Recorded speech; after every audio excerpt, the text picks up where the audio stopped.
Alright, so attempt number 2 at this video because Bo woke up halfway through the last one.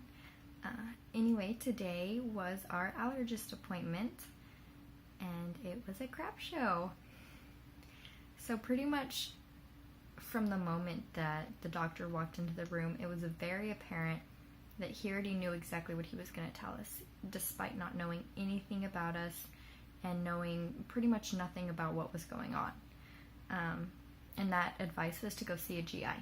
And so he walked into the room, asked what was going on. I explained what Bo's reactions had been, how they were consistently, usually between 2 to 4 hours after eating, depending on what the food was.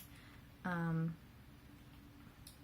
it's a lot of vomiting and diarrhea and blood in the stool and all of that stuff.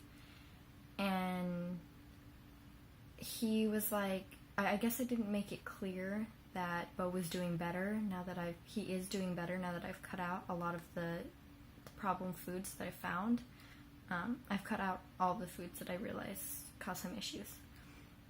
Because he goes, well, it's not an allergy then, because if it was an allergy, he'd be doing better. And I was like, he is doing better. And yeah, it was just a whole lot of the doctor really not listening to anything we were saying, being very arrogant and flippant about everything. And he kept trying to push us over and be like, just go to a GI. And I wasn't going to put up with that. And, in my head, I was like, I didn't just spend this much money on a specialist to be told, oh, we can't do anything for you, go somewhere else. Especially when I was pretty much 100% confident that he has FPIES. And so I pushed a little harder, and I was like, well, I've done my own research, and I've heard of this thing called FPIES, and it seems to fit the bill. And it was like, as soon as I said that I've been doing my own research, he shut down. Not that he was particularly receptive from the beginning, but it was like a flip was switched, and anything I had said, anything I was saying it was just coming from a dumb parent who doesn't know anything. And he wouldn't consider anything we said. We had to repeat ourselves many, many times.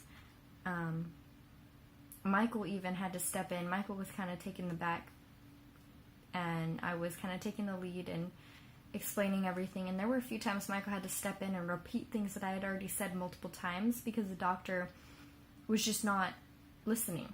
And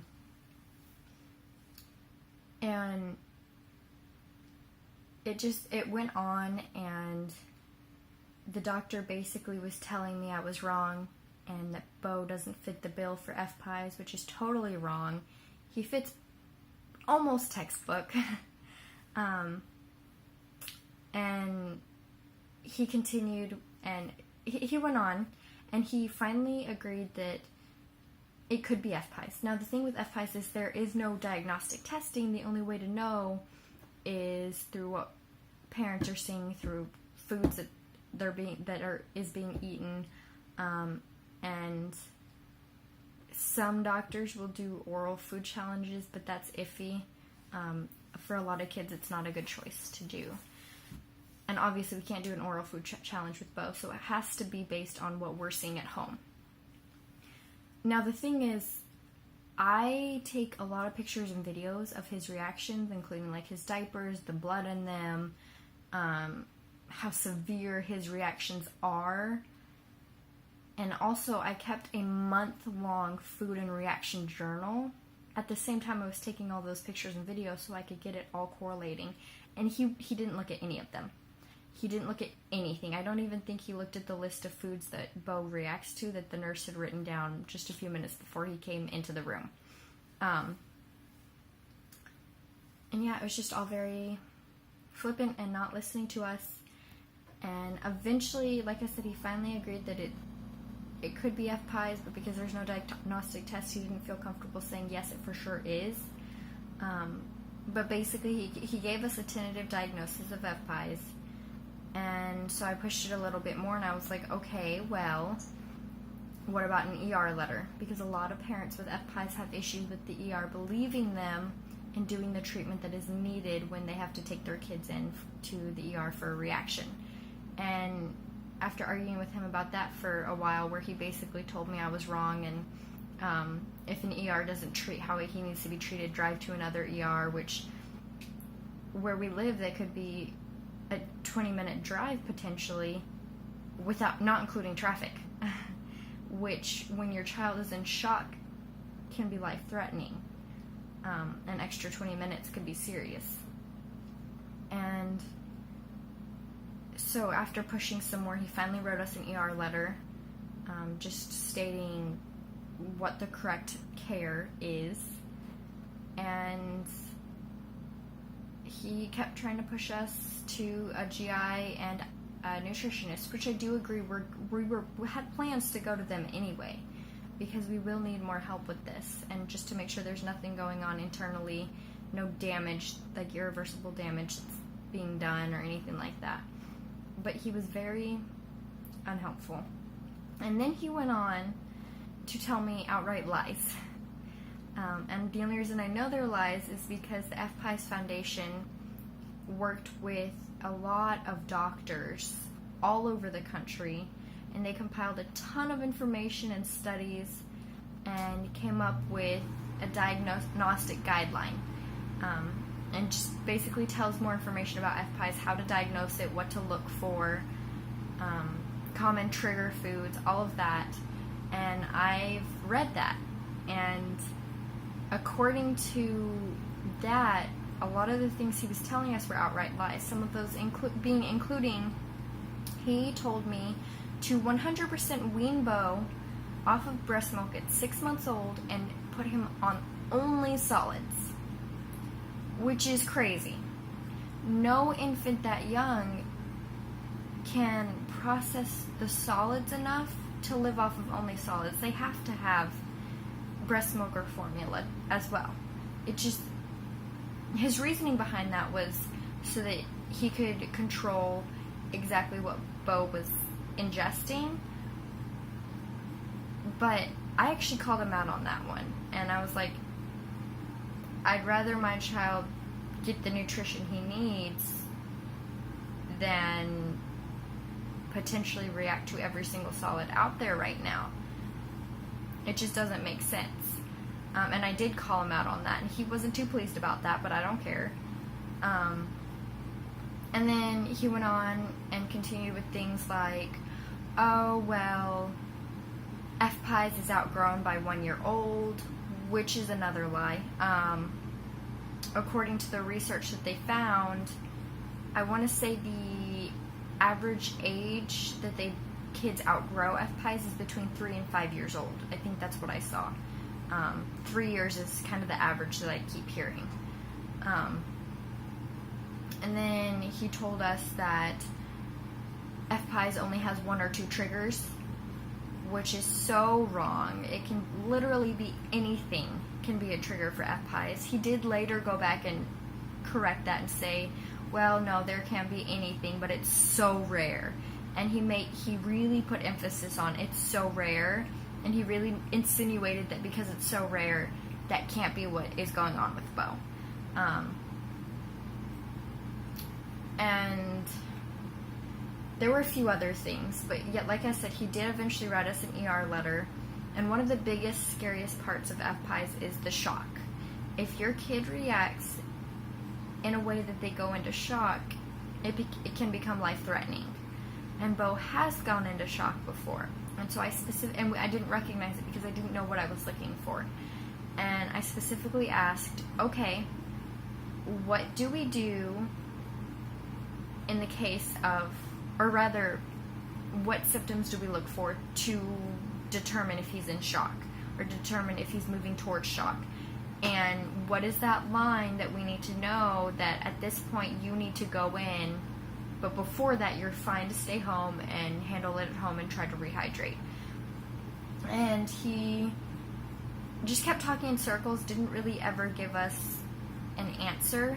He said that to take him in, we needed to be measuring his input and output, which when you're breastfeeding, you can't really measure out or input, and even medically trained professionals often find it difficult to measure output unless you're weighing everything. And we don't have a scale, so I can't weigh Bo before and after he nurses, and I can't weigh his diapers and stuff, so that's not a feasible thing for the average parent typically. And so he never really answered that question for us. He told us something that's not feasible for us to do. And basically his advice was, once his output is exceeding his input, take him in for fluids. And he didn't even address my concerns about shock. He didn't tell me what to look for. He didn't tell me anything about it. And yeah, and I called him out on numerous things that he said, and it got to the point where we ended the appointment with him saying, well, you can believe whatever opinion you want to believe in, and this is my opinion. And that was it. So that was lovely. That went super well. And he's not a fan of me, but I don't care, because I will advocate for my child. Especially when I know for a fact that the doctor is telling us incorrect information. Now, the thing is, this particular office just got a new head of the department. And that head of the department is one of the women who's been working with the FPIES Foundation and has compiled a lot of the information. And so I'm going to be contacting her directly, partly to see if we can get her to help us, and partly so she's aware of these potentially dangerous things that her doctors, or the doctors that are working in the office that she's head of, or the department that she's head of, so she's aware of what they're advising, because some of these things are potentially really scary and dangerous. And the fact that he didn't even address what to look for when it comes to shock. So that, and then to be totally honest with you, and it's not because I'm being petty, it's because I'm worried about potential future FPIES parents, I will be sending in the compiled research information and addressing everything that he told us and saying, I'm not being a know-it-all butthead parent. Right here is the scientific proof. This is what is nationwide, and I think universally recognized. This is the advice they give, and the advice that you gave us goes directly against that. I wasn't trying to be a jerk.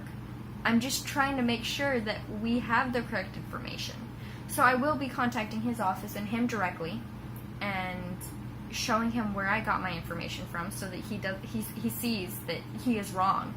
Because frankly, sometimes you need to be told you're wrong, because it can be dangerous, especially when you're a doctor who's supposed to be helping people. And I'll be contacting the head of the department. But yeah, that's what happened.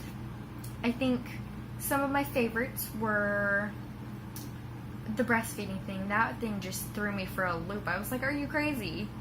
And then he pulled the whole, well, I've been doing this for 20 years, and I was like, okay, well, I know my son. You don't know my son. You don't even know, you've met him for 5 seconds. You haven't seen any reactions because you won't look at any of the stuff I brought you. You didn't even look at his allergies. Yeah, it was crazy.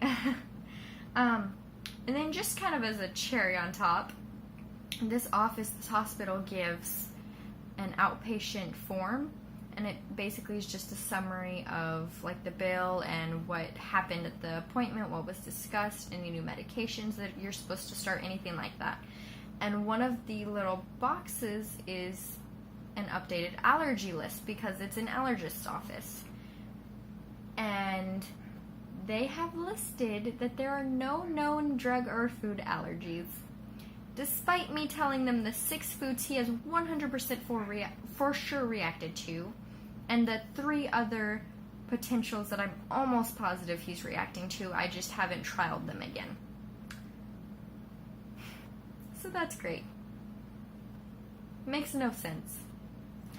But that's great. That's another thing I'll be contacting them about to change, because we need it on record that my child has these allergies so that it's avoided, so we don't have a reaction that could potentially lead to him going in shock. But the good things that came out of this is we did get a diagnosis, and we did get an FPIES letter, or an ER letter rather. So going on from here, I will be looking for a GI and a nutritionist and a new allergist, as well as a new pediatrician. Unfortunately, it's such a pain. Yeah. Oh, and then the other good news, luckily through all of this, praise the Lord, Bo is still getting nutrition that he needs. So he is 4.5 months old, and as of today, he was weighing 17 pounds, 10 ounces, which means he's gained just about 2 pounds in about a month, I think it was, and I need a new car seat. Anyway, that is the crazy update. Bo, my research and my gut is correct, and Bo has FPIES, like I thought he did. It doesn't really change much for me, but it does give me a little bit of peace of mind to know that I'm not crazy, that, you know, this is actually what I thought it was, because as much as I knew that that's what it was, as a parent, so many times you hear, you're just overreacting, or stop Googling things, it's just gonna make you scared, or things like that, and that drives me crazy. Like, no, be an active participant in your health care, know what's going on, know what's going on with your health, know what your doctor is telling you. Anyway, I'm gonna get off my soapbox. That's the update. I hope things are going well with y'all. Let me know what's going on. I'd love to hear from you. And probably soon I will get a video with Bo actually in it. He's sleeping right now. Hallelujah. I'll update on that too, because I never did his 4-month update, and there's been some exciting stuff going on. Bye, y'all.